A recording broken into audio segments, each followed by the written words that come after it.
Jika tidak, kenapa dengan Ayanda Najib Razak? Kalau betul semua perkara perlu diputuskan di lembaga pengampunan, maka kita tidak boleh pilih kasih dengan mana-mana proses lembaga pengampunan ataupun kes pengampunan. Orang Malaysia pun tak bodoh juga. Mereka akan lihat keputusan-keputusan tertentu pada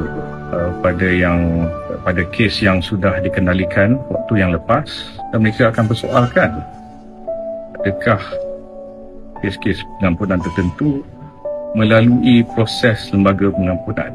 Jika tidak, kenapa dengan Ayanda Najib Razak berbeza pula?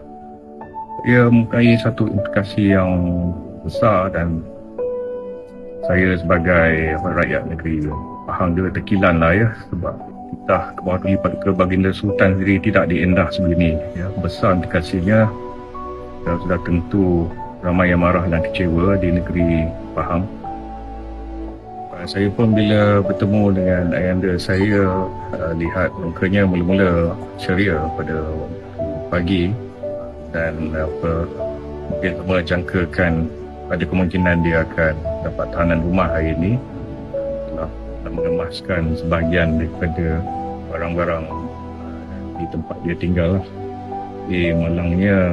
Malangnya tidak berlaku ya, seperti yang diharapkan. Saya berharap dia tabahlah menghadapi ujian yang besar. Saya seumur hidup tak jangka ujiannya sebesar seperti yang dihadapi sehingga kini ya. Sejak 2018 sejak tahun turun naik mahkamah.